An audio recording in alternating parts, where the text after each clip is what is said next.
The ancient vow shattered at midnight, and Helena Voss was the one holding the pieces. She stood in the center of the Sangrave court's grand ceremonial chamber, her black maid's uniform soaked through with rain from the shattered skylight above. Her dark hair plastered to her cheeks, her chest heaving with something that was equal parts terror and defiance. Around her, 24 vampires had gone utterly, completely, breathlessly still. Their pale faces were turned toward her like white moons suspended in the shadows. Their silver eyes burned. Their ancient pride had been struck like a gong, and the reverberations were rolling through every corner of that vast underground hall beneath the city of Vienna, rattling the sting chains of chandeliers, shivering the black silk on the walls, making the candle flames lean and tremble as though even fire was afraid of what had just happened. At the center of it all stood Nikolai Sangrave. He was tall, impossibly so, broad across the shoulders and narrow at the jaw, with hair the color of fresh snow and eyes that were the precise grey-violet of a thunderstorm seen from the inside. He wore no crown, he had never needed one. His authority was carved into the line of his spine, the set of his jaw, the cold and absolute certainty with which he occupied every room he entered. He was the vampire prince of the Sangrave house, the last of a bloodline that stretched back 11 centuries, the most feared and most revered immortal in Central Europe. And right now he was staring at Helena Voss with an expression she had never seen on his face before.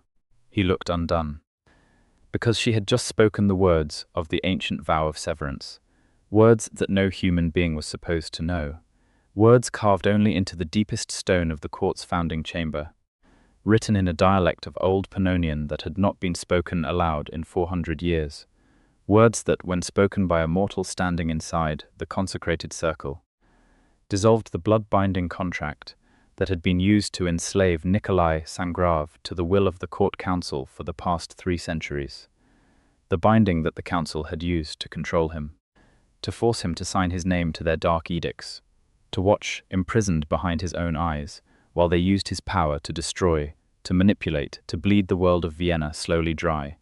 Every vampire in that room knew what Helena had just done. She had broken the unbreakable. She had shattered the irreversible. She had committed what the court called the highest act of blood treason, because the vow of severance had been cast specifically so that only a Sangrave heir could break it, and even then only at the cost of their own immortal life. Except no one had accounted for the possibility that a human woman would find a loophole, and now the court council was screaming. The first one to move was Lord Corvinus, eldest of the 7 council members, his robes the deep arterial red of old blood. He came at Helena fast, vampire fast, the kind of speed that turned the human eye blind, and he would have reached her in a single heartbeat, except that Nikolai Sangrave moved faster. Nikolai caught Corvinus by the throat with one white hand and held him at arm's length, his grip gentle by the standards of his strength, which meant it was absolute. The older vampire's feet left the ground. The silence in the room became something geological, something that pressed against the ears like deep water. "No," Nikolai said, "just that." One word in a voice like a cello note drawn across stone. The other council members stopped. "She is under my protection," Nikolai said, and the words fell into the room like stones dropped into still water, each one sending out rings that touched every wall. He did not raise his voice. He did not need to. 3 centuries of a forced submission had ended 60 seconds ago, and what had emerged from beneath that submission was the full, unshackled presence of a prince who had survived 1100 years for exactly this moment. "You will not touch her. You will not speak to her. You will not breathe in her direction until I say otherwise. And if any one of you tests me on this point tonight, I will remind you, in very specific detail, exactly what I am capable of when I am not being controlled." He set Lord Corvinus down. The ancient vampire stumbled back, clutching his throat, his silver eyes wide with something that might, if one looked very carefully, have been fear. Helena let out a breath she had been holding for what felt like 3 minutes. Her knees wanted to give. She refused to let them. She had come too far, learned too much, and sacrificed too deeply to collapse now in front of an audience of monsters and a prince who had only just discovered what she had done for him. She straightened her spine, lifted her chin, and looked Nikolai Sangrave directly in the eyes. He looked back at her, and for a moment that lasted longer than any moment had a right to, the world was just the two of them, standing in the wreckage of an ancient power structure, breathing the same air. Then the remaining 6 council members began talking at once, and the moment ended. And Helena remembered that they were not out of danger yet. Not even close. It had started 6 months ago, which felt like another lifetime.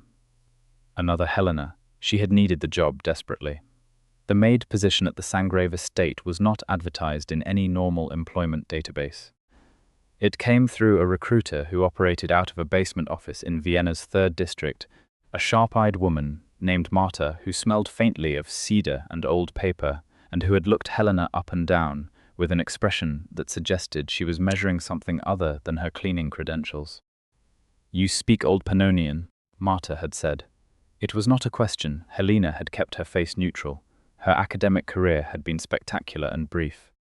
She had completed her doctoral thesis in extinct Danubian dialects at 24 before the university funding collapsed and the department was cut, and her entire field of expertise became effectively unemployable. She had spent the subsequent 2 years surviving on translation contract work that paid nearly nothing, and she was 2 months behind on her rent, and she needed this job with an urgency that she could not afford to show to someone as canny as Marta. "I speak several dead languages," Helena said. "Among other things, the position is residential," Marta said. "You would live on the estate. You would clean, organize, manage correspondence, and act as a general personal assistant. The pay is exceptional. The hours are unusual. The employer is—" She paused. "Particular. How particular?" "The kind of particular that requires absolute discretion, complete loyalty, and a fundamental willingness to accept that certain aspects of the household operate according to rules you were not raised with." Helena had looked at the number on the contract and accepted before Marta finished speaking. The Sangrave estate occupied the upper 3 floors of a converted Baroque palace on the Ringstrasse, all dark stone and iron-latticed windows, and a private courtyard that never seemed to catch direct sunlight regardless of the time of day. The court complex itself extended underground, 7 sub-levels beneath the palace, each one older and colder than the last. Helena had learned what her employer was on her 3rd day, when she walked into the library at 2 in the morning to return a book and found Nikolai Sangrave standing in front of the fireplace, completely still, staring into the flames with an expression of such profound emptiness that it hit her chest like a closed fist. He turned when she entered, and his eyes caught the firelight in a way that human eyes did not. And she understood with the particular clarity that sometimes descends on very intelligent people in the midst of shock, that every late payment invoice and expired food in her refrigerator and moment of grinding desperation that had led her to Marta's basement office had been aimed, with ruthless precision, at this exact room and this exact understanding. She had stood very still and very quiet, and she had waited. "You are not afraid," he said. It came out sounding almost like a question. "I am," she said, honestly. "I'm just not going to run." He had looked at her for a long time. His white hair was loose, falling past his shoulders, and he was wearing a dark shirt with the collar open, and he looked simultaneously ancient and immediate, like a photograph of something that should not exist taken in a room you recognize. "Most humans run," he said. "Most humans haven't spent 3 years reading about your kind in documents that your kind forgot they donated to the University of Vienna's Special Collections Archive," she said. "I have an academic advantage." Something moved in his grey-violet eyes. It might have been amusement. "You researched us, not intentionally at first." "I was researching the Pannonian court dialects. You were in a lot of the source material." She paused.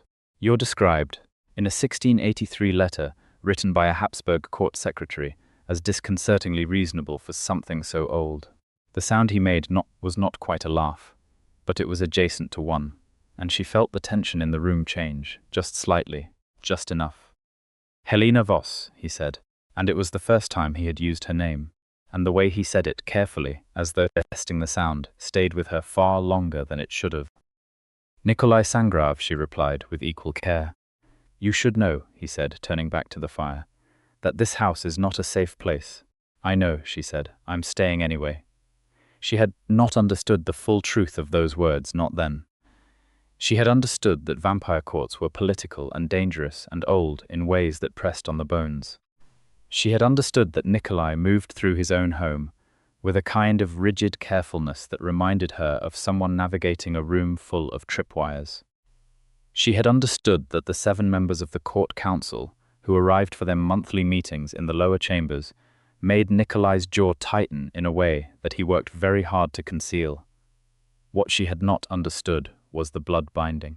Not at first. She pieced it together over weeks. She was, after all, a scholar by training, and scholars build understanding the way architects build cathedrals, one precise stone at a time. She noticed that Nikolai's decisions during council periods were different in texture from his decisions at other times, sharper-edged, more reckless, carrying a quality of directed malice that sat wrong on someone who was, in every other context, deeply and precisely controlled. She noticed that he sometimes emerged from the council chambers, looking like a man who had been forced to watch something he found repugnant and had been unable to look away. She went back to the archives. She found the references she had previously skimmed past, the ones that described the binding vow practices of the great vampire houses, how a bloodline heir could be magically constrained to the will of a governing body through a ritual that used the heir's own blood against them, creating a compulsion that operated beneath the level of consciousness. Invisible from the outside, inescapable from the inside. 3 centuries of invisible chains. She went cold reading it, then she went angry, and then she went methodical, because anger without direction was useless, and Helena Voss did not do useless things.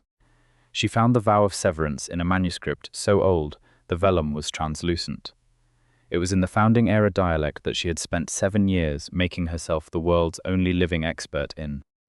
The words were 13 lines of old Pannonian verse, and the instruction text around them specified that the vow must be spoken by a blood-free individual, a mortal, standing within the consecrated circle of the court's founding chamber, on a night when the moon was in its 3rd quarter, with the binding target present.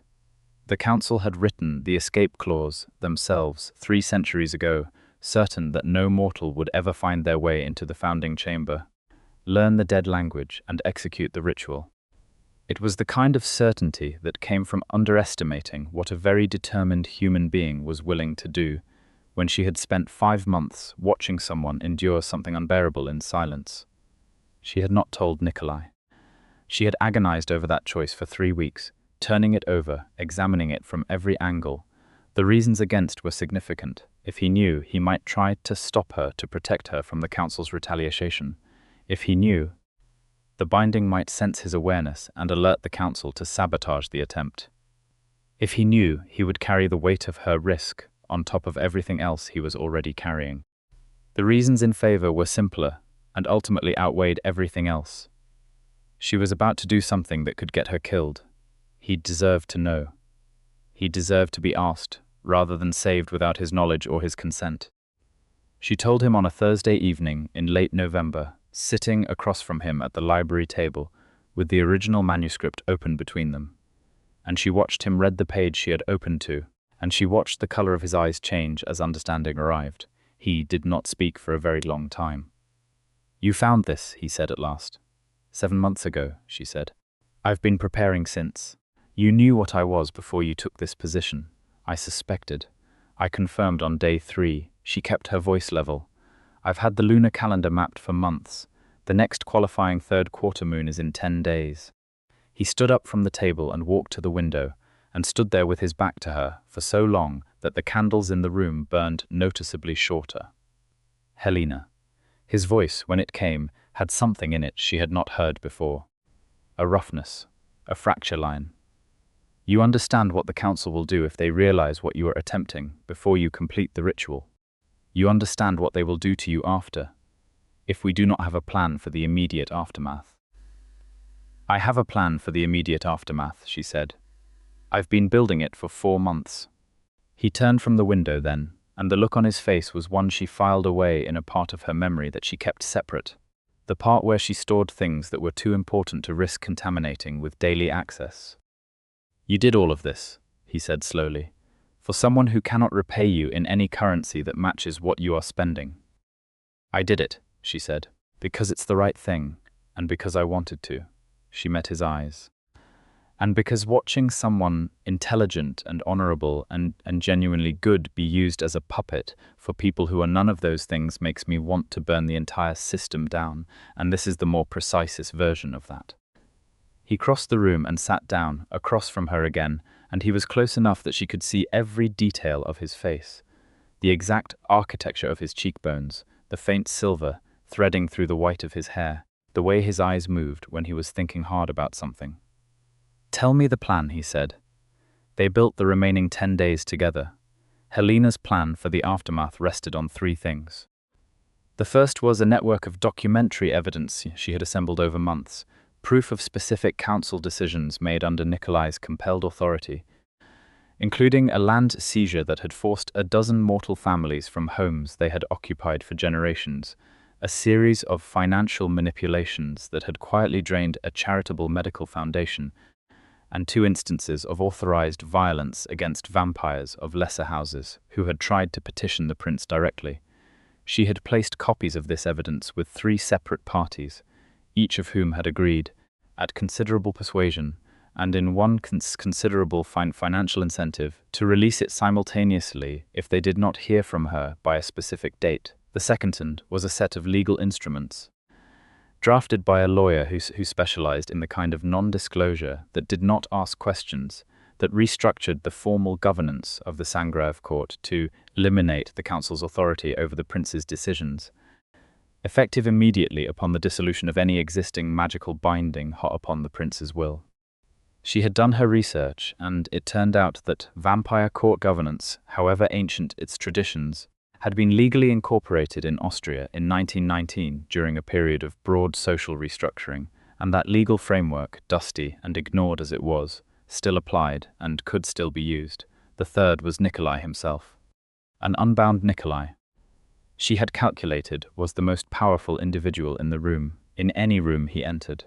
She had not told him the extent of her confidence in this assessment, because it felt presumptuous to tell an 1100-year-old immortal that she believed in his ability to hold a room. But she had seen him hold rooms even while constrained. Unbound, she suspected, he would be extraordinary. She had been right about that.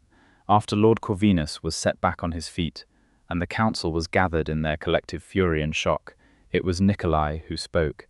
He spoke for 23 minutes without notes, without pause, without a single concession to the rage and disbelief coming at him from 7 directions. He laid out the evidence of the council's abuses, named each instance by date and action and consequence, explained in exacting detail how the legal restructuring documents functioned and what they meant for the court's governance going forward, and concluded by informing the council that their tenure had ended and that any attempt to challenge this outcome would result in the simultaneous public release of all documentary evidence to both the mortal press and the governing bodies of 6 other vampire houses whose interests had been damaged by the council's actions. 3 of the 7 council members left the chamber within the hour. They were the pragmatists, Helena noted, the ones who recognized the shape of an inescapable situation when they were standing inside it. Lord Corvinus and the remaining 3 stayed. She had expected that too. "You were bound," Corvinus said, his voice containing the specific fury of someone whose certainty has been catastrophically violated. The binding was absolute. A mortal woman speaking old Pannonian nonsense cannot dissolve a blood contract of that magnitude. She spoke it precisely, Nikolai said. Every word, every intonation, in the founding dialect, within the consecrated circle. On the correct lunar night, I was present. The conditions were met, the vow dissolved. You wrote the escape clause yourself, Corvinus.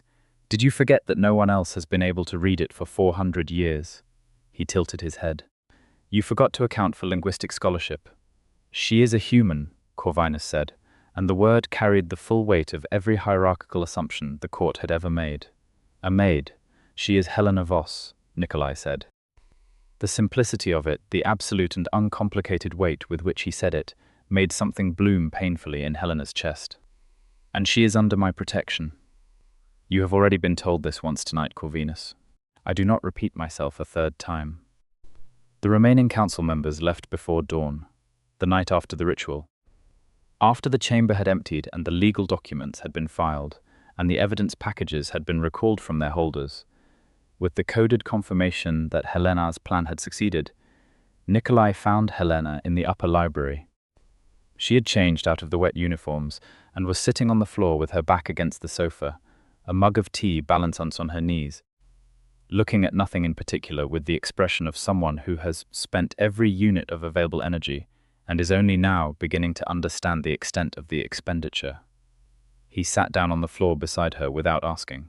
Not on the sofa, on the floor. She noticed that and was absurdly moved by it. "Are you injured?" he asked. "No, cosmically tired, but no. You are shaking." She looked at her hands. He was right. Adrenaline leaving. It's fine. It'll pass. He was quiet for a moment. She was aware of him in the peripheral way she had become accustomed to over 6 months, that low-frequency awareness of a presence that was both constant and constantly capable of surprise. "I owe you a debt," he said. "That I am not certain has a currency. You don't owe me anything." She meant it. She had not done it for debt or payment or any kind of reciprocal accounting.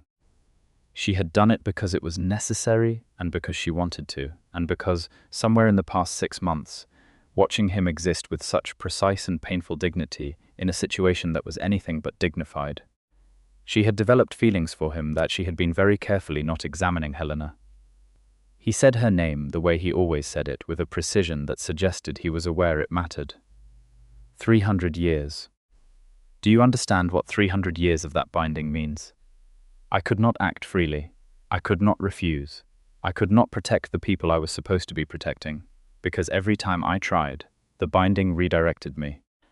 I have watched this court do things that I opposed with everything I am, and I have been unable to do anything but watch. His voice remained level, but she heard what was underneath it, the accumulated weight of 3 centuries of constrained fury. And you walked into this house 6 months ago, with your dead languages and your academic disadvantage, and your absolute refusal to be afraid, and you did what I could not do for myself. She looked at him. He was looking at the fire, his profile clean and stark in the light.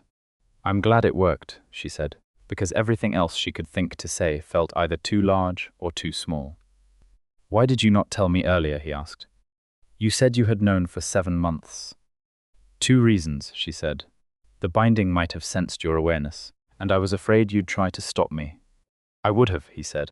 "I know, because the risk to you was significant. Yes, I knew that too." He turned his head to look at her then, and the firelight was as on his face, and his eyes were the storm grey-violet she had catalogued and returned to so many times. And he looked at her with an expression that was not the emptiness she had seen on that first night, and was not the cold authority she saw in the council chambers, and was not anything she had seen him direct at another person before. "You are the most remarkable person I have encountered in 11 centuries, he said. "And I want you to understand that I do not say that lightly. I have met emperors." Helena laughed, and it came out a little unsteady, and she pressed the back of her hand to her mouth to collect herself. "Nikolai, yes, I have feelings for you that I've been not examining for approximately 4 months, she said. "And I think we should probably examine them now. Because I just broke an ancient blood contract for you, and I feel like that earns me the right to be direct." The silence that followed was the particular quality of silence that happens when something important is about to be said. "Examining them now," he said carefully, "means acknowledging that I have been aware of certain things for longer than 4 months. She turned to look at him properly. "How much longer?" "Since approximately the 3rd day," he said. "When you walked into this library at 2 in the morning and looked at me as though I were a very interesting problem rather than something to run from. You said most humans run. Most do."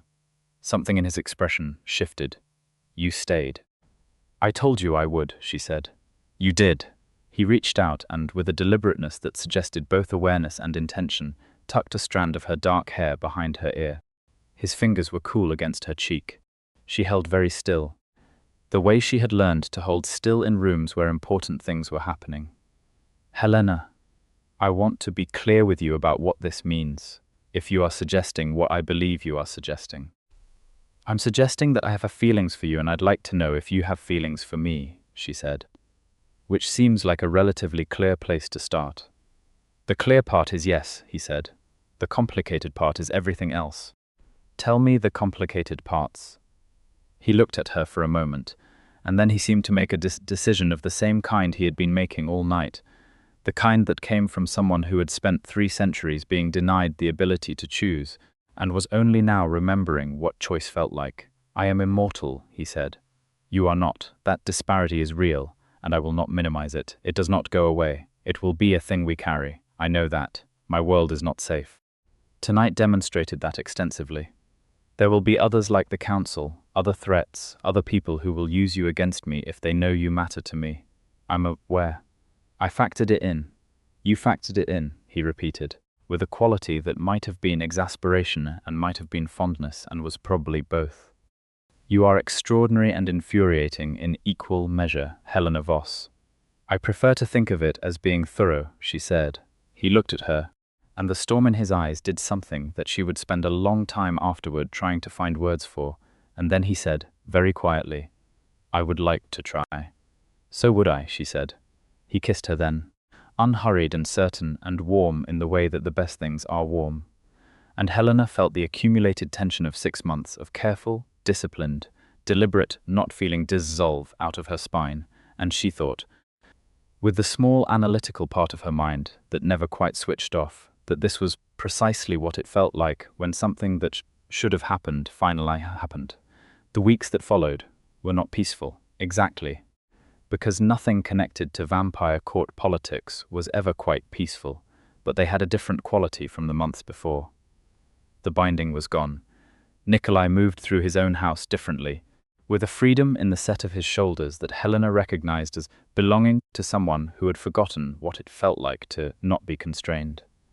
He made decisions quickly, clearly, without the grinding hesitation she had previously attributed to careful deliberation, and now understood to have been the buying dragging against every freely chosen thought. The court restructuring took 12 days of intensive work.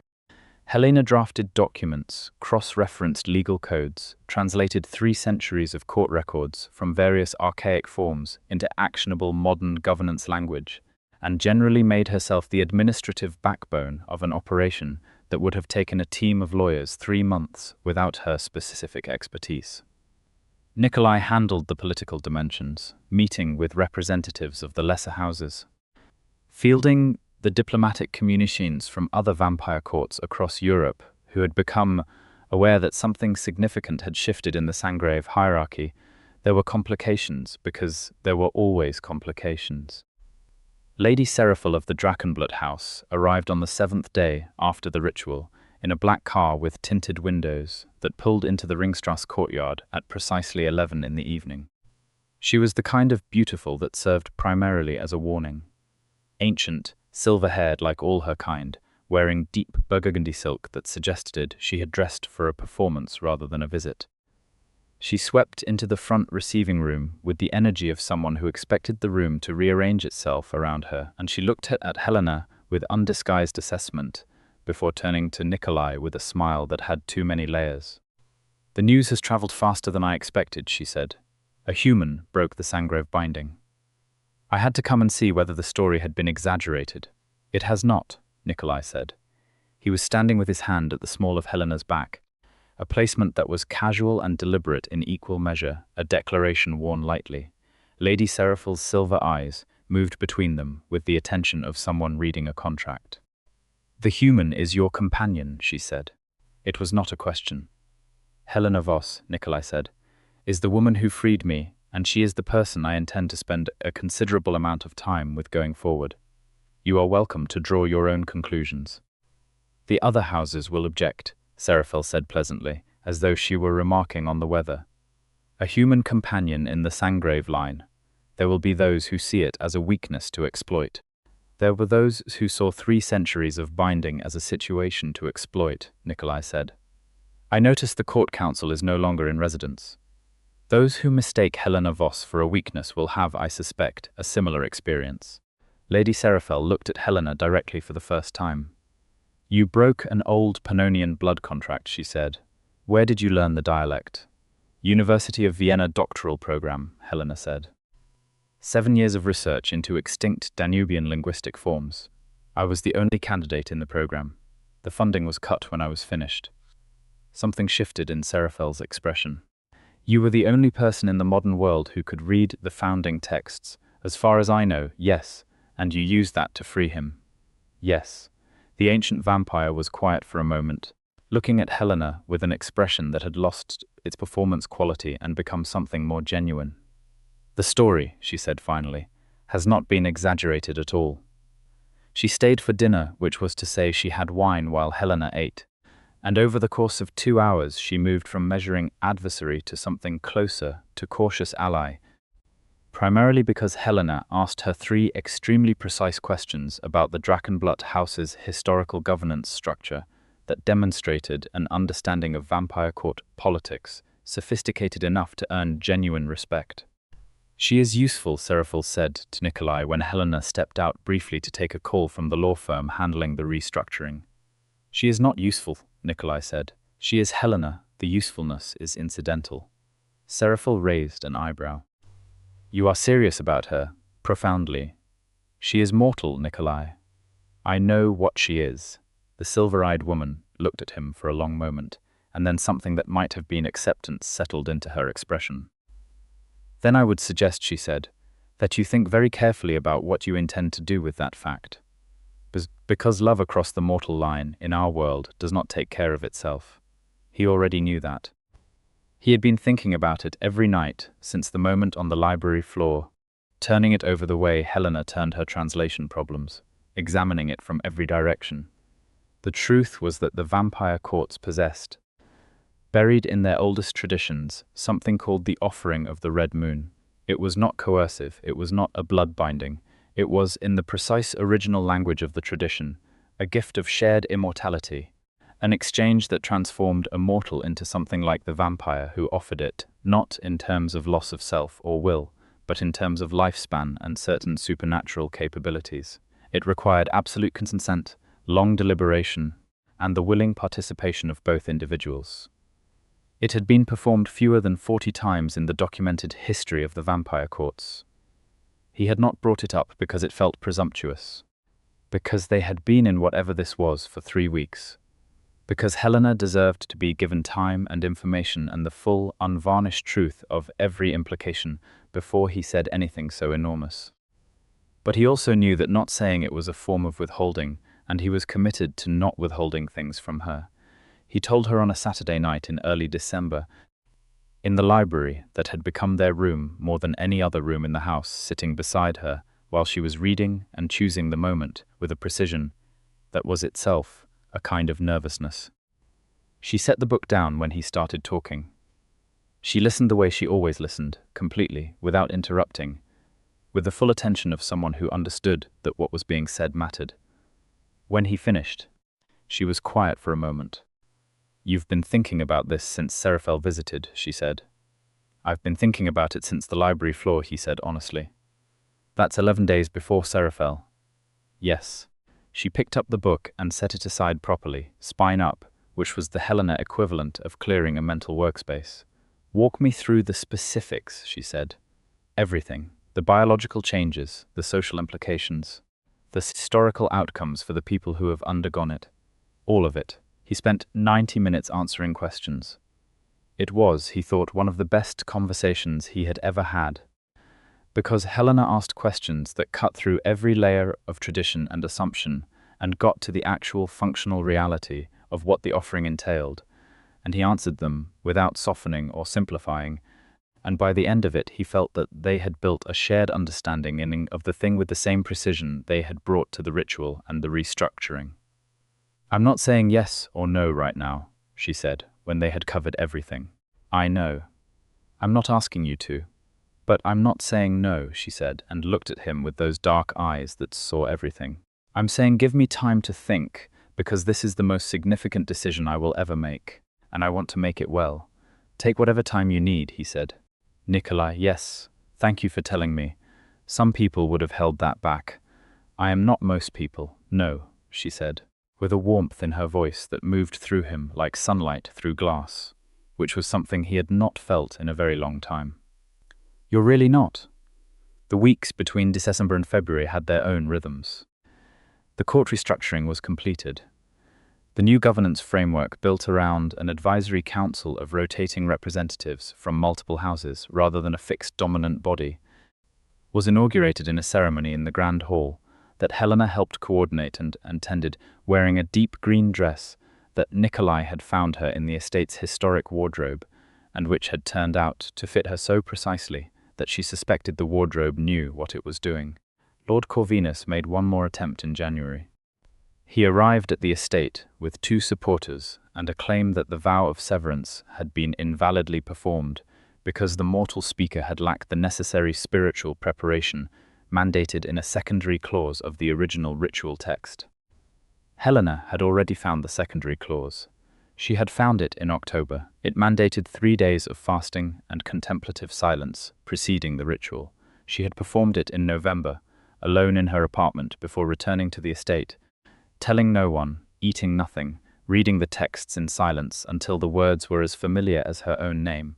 She sat across from Lord Corvinus in the formal receiving room and explained this to him, clause by clause, in the original Old Pannonian, with the specific intonations that indicated formal legal declaration rather than scholarly recitation. She watched his certainty erode in real time. Nikolai was in the doorway for the last 10 minutes of it. She did not know how long he had been there. Corvinus left without speaking another word. After the door closed, Nikolai said, from the doorway, in a voice that contained about 7 different emotions, all compressed into a very small space, "You fasted for 3 days. I did, before the ritual. It was in the secondary clause. I wasn't going to risk the validity on a technicality." He crossed the room and she stood to meet him, and he held her face in both his hands, his thumbs against her cheekbones, looking at her with an intensity that made her feel both seen and completely undone. "Helena Voss," he said. "Nikolai Sangrave," she said, with the same precision she had used on the very first night. "I am in love with you," he said. "I want you to know this not as a context or a preamble to anything else. I want you to know it as its own complete statement." The warmth that moved through her was nothing like the warmth of adrenaline or achievement or intellectual satisfaction. It was softer and deeper, and it settled into her like the resolution of a chord she had not known she was waiting for. "I know," she said, and then, because he deserved the same completeness, "I'm in love with you too. I want you to know that not as a response to anything you just said. I've known it since November. I was waiting for a reasonable moment." "Breaking an ancient blood contract counts as a reasonable moment," he said. "That moment had about 20 other things competing for emotional priority," she said. "I wanted a quieter one." He kissed her then with a tenderness that at his public authority would never have suggested he possessed, and that she had known about for months, the quiet gentleness that lived inside the regal exterior like a second, truer room. She had built the confidence to break his chains on the certainty of exactly this, on her belief that who he was beneath the binding was worth the risk. She had been right. In March, on a night when the city was beginning to let go of winter's grip, when the first crocuses were appearing in the courtyard, and the air through the library window smelled like possibility, Helena sat in the library for a long time and made her decision. She told him the next morning, which for them meant 7 in the evening. "I want to say yes," she said. "I want to be clear that I've thought about this with everything I have, from every angle, with complete honesty about my motivations and my fears and the things I want, and the answer I keep arriving at is yes." He was completely still in the way only he could be completely still. "The mortality gap," she continued, "is not the reason to do this. The reason to do this is that when I imagine the future I want, you are in it. And when I imagine that future extending the way your future extends, it does not frighten me. It feels right in a way that very few things feel right." She paused. "I am also aware that this is an irreversible decision, and that irreversible decisions require extremely high certainty, and I have that certainty, which I recognize sounds very calm for what is essentially the most significant personal transformation in human history as it applies to me specifically."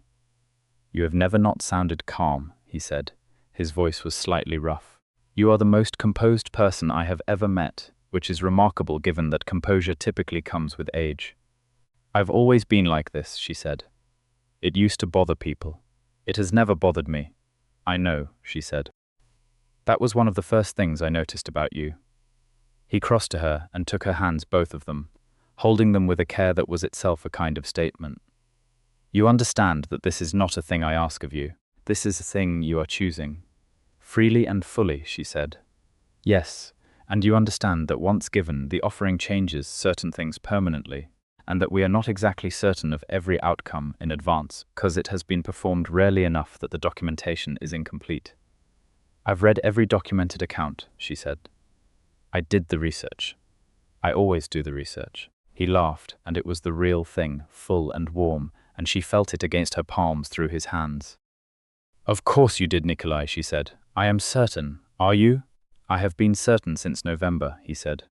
The Red Moon offering required a specific ceremony, and they performed it on a night in late March when the moon was full and red-tinged from atmospheric conditions that were entirely natural, and which Helena noted privately had an improbable sense of timing. The library was the room they chose, because it was their room, because it was where everything between them had begun and been built and decided. Nikolai spoke the old words, and Helena received them, and the exchange was nothing like the dramatic descriptions in the oldest accounts. It was quiet. It was warm. It felt to Helena like the moment when translation finally arrives at meaning, when the words you have been working with resolve into something that breathes. The changes were gradual. Certain physical attributes shifted over the following weeks. Her eyes changed color slightly, deepening. Her healing became faster. Her senses expanded. She did not need to be afraid of daylight because the offering, unlike the original transformation, did not carry that particular vulnerability. She had longer ahead of her than any natural life. She had a future that extended far enough to need planning. She found she did not mind the planning at all. Summer came. The Sangrave court had settled into its new governance structure with a smoothness that Helena attributed partly to good architecture, political and actual, and partly to the fact that Nikolai, unbound and unapologetic, was a figure that the vampire world found very difficult to ignore, and even more difficult to challenge when he had decided on something. Lady Seraphel had become a genuine ally, a process that Helena had facilitated through 3 months of careful diplomatic correspondence that had started with Seraphel's respect for Old Pannonian, and expanded from there. Lord Corvinus attempted nothing further. The word from his house was that he had entered an extended period of internal deliberation, which in vampire court terms typically meant a dignified retreat from a position that had become untenable. Helena was content to let him deliberate indefinitely. On a warm evening in late June, Helena stood on the upper terrace of the Sangrave Palace, looking out over the city of Vienna with its lights beginning to come on in the long, slow summer dusk. The spires and rooftops she had first seen as a student and had later seen as a desperate applicant, and was now seeing as something she still did not have a single clean word for. She was wearing a pale dress that belonged in a different century and comfortable shoes that absolutely did not, which was an accurate representation of her general relationship with this world. She heard Nikolai come up behind her, the soft, particular weight of his presence at her back, and felt his hand settle against the curve of her shoulder. "You are thinking," he said. "I'm always thinking." "You are thinking something specific. You do this thing with the city. When you are thinking something specific, you look at it like a problem you are measuring." She smiled and did not turn around, because she was enjoying the warmth of the evening and the warmth at her back simultaneously. "I was thinking about the next steps for the Crosshouse Archive project. Seraphel has 3 centuries of governance records in her lower vault that no one has organized, and I think there's a significant amount of historical documentation that would change what we know about the founding period." "You want to go through Seraphel's archive," he said. "I want to go through every archive of every major house in Europe," she said. "I want to build a complete historical record, properly organized, properly translated where necessary, accessible. That is several decades of work," he said. "Good thing I have several decades," she said, and now she did turn around, and he was there as he always was, white-haired and silver-eyed and permanent, looking at her with the expression that she had catalogued and loved, the one that was specifically hers, the one he had not worn for anyone else in 11 centuries.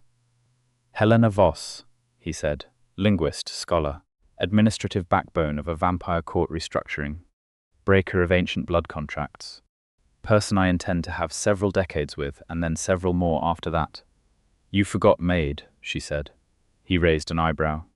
"No one in this house or any other would describe you as a maid." "I was hired as a maid." "You were hired as a maid, and you spent 6 months quietly dismantling the most powerful magical constraint in the history of the vampire courts," he said. "That is somewhat beyond the job description." "I cleaned exceptionally well in the meantime," she said. He laughed, and she reached up to touch his face, her palm against his cheek, feeling the familiar cool warmth of him, the specific impossible reality of him, and he leaned into her hand with a naturalness that still struck her as remarkable, this ancient and proud and regal creature who chose freely and entirely to lean. "I love you," she said, because it was still worth saying out loud, because all the things that were true deserved to be spoken, and this was the truest thing she knew. "And I love you," he said, covering her hand with his. "More than 11 centuries have given me adequate language for—" She looked at him for a moment, at the storm-grey eyes and the white hair in the warm June light, at the prince who had not known he was waiting to be freed until someone came along and did it. "We'll find the language," she said. "We have time." "We have considerable time," he agreed. "Then we're fine," she said, and turned back to look at the city, and he stayed at her back, his hands on her shoulders, both of them looking out at Vienna as the last of the summer light faded from gold to rose to the deep, quiet blue of early dark, the sky that was the same color as very old things, kept carefully, the same color as the beginning of long stories that intended to be told all the way to their end. The archive project began 2 months later, in a room that Helena had designated as her workspace in the Sangrave Palace's east wing, a long room with high windows and original plasterwork on the ceilings that she had spent 3 weeks convincing the building manager to let her repaint. She had chosen the color herself. It was the precise blue-gray of Nikolai's eyes in certain light, which she would have been mortified to admit to anyone, and which he had noticed immediately and said nothing about, except for the particular quality of the silence that followed his first time walking into the room, and the way he had looked at the walls, and then at her, with an expression of such specific and eloquent understanding that she had felt warmth all the way to her fingertips. He brought her coffee at 10 in the evening. Real coffee, not the approximation that the estate's automated systems produced, but the kind that required actual attention to prepare, which she was fairly certain he had learned to do specifically, because she had made a remark once, in passing, about missing the quality of coffee available at her previous neighborhood cafe. She had not expected him to remember. She had not expected him to care about the mechanics of mortal comfort in the way that he turned out to, with a quiet and exact attention that was completely at odds with every historical depiction of vampire princes she had ever read. "The Drachenblatt records arrived today," she said, without looking up. "Serafel sent them with a note that says, and I'm quoting, 'The organizational system is my own and should be considered intentional.'" "It is not organizational," he said, setting the coffee beside her with a precision that cleared a specific radius around her current open manuscript. "She has been filing records by the emotional significance she attributes to the events described rather than any chronological or categorical system." "That's fascinating," Helena said, and meant it entirely. "It is maddening," he said, sitting in the chair across from her desk. "It is both," she agreed. "I'm going to need her to walk me through her logic, which means I need to spend time with her, learning how she thinks, and then I can build a translation key between her system and mine." She looked up. "I'm going to want to visit Drachenblatt House in person eventually. Then we will go," he said, as though this was simple, because for him, with her, it was. "You don't have to come with me." "I know," he said. "I want to. There is a distinction." She looked at him over the manuscript for a moment, this comfortable, illuminated room, coffee steaming beside her, the accumulated evidence of a life that had been built deliberately and together, and she felt the specific fullness of knowing that she was exactly where she intended to be. "Nikolai," she said. "Yes, thank you. For the coffee?" "For all of it," she said. "For the room and the coffee, and for being the kind of person who is worth the risk. For trusting me, for choosing this." She gestured vaguely, meaning everything, the room, the palace, the city, the two of them. "For being the thing I stayed for." He was quiet for a moment in the way that meant he was carefully selecting words rather than being at a loss for them. "Helena," he said, "you walked into this house carrying dead languages and quiet courage and the absolute intention to change something that could not be changed. You changed it. You changed everything that mattered. And then you sat on the library floor shaking with adrenaline and told me you had feelings you wanted to examine." He looked at her with those storm-grey eyes. "You are the bravest and most precise and most remarkable person I have ever known. Staying was not a risk. Staying was the only sensible option available to me the moment I understood who you were." She smiled at him, the real smile that she did not perform for rooms or meetings or diplomatic occasions, the one that was just hers, just his. "Then we agree," she said. "As usual." "As usual," he said, with a warmth that had been building for months and would, she understood, with a certainty equal to her understanding of old Pannonian grammar, continue building for as long as both of them kept choosing it, which they would. Outside the high windows, Vienna went about its complicated and beautiful life, the city that had seen emperors and wars, and the long patient work of centuries. The city that sat over a court where an ancient prince had been freed by a woman who read dead languages and refused to run. The city that had no particular awareness of any of this, and went on glittering and breathing and being full of the particular human urgency that Helena had always loved and still loved, differently now but no less. The world she had been born to and chosen to stay connected to, even as she also stepped into something older and deeper and stranger. The copy was exactly right.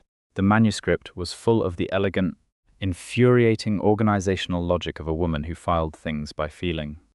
Nikolai was reading something of his own across the room, his white hair loose, his long legs stretched out, completely at home in this space that they had made into their space. Helena Voss, linguist, scholar, former maid, breaker of the ancient vow, turned back to her work, coffee in hand, deeply and completely and correctly at home. And in the old deep chambers below the palace, where the founding stones still held the echo of words spoken in a dead dialect on a rainy night, by a woman that everyone had underestimated, the last traces of the broken binding dissolved into silence, and the silence was clean, and the silence was free, and the silence was the beginning of everything that came after, which was for both of them a very great deal indeed.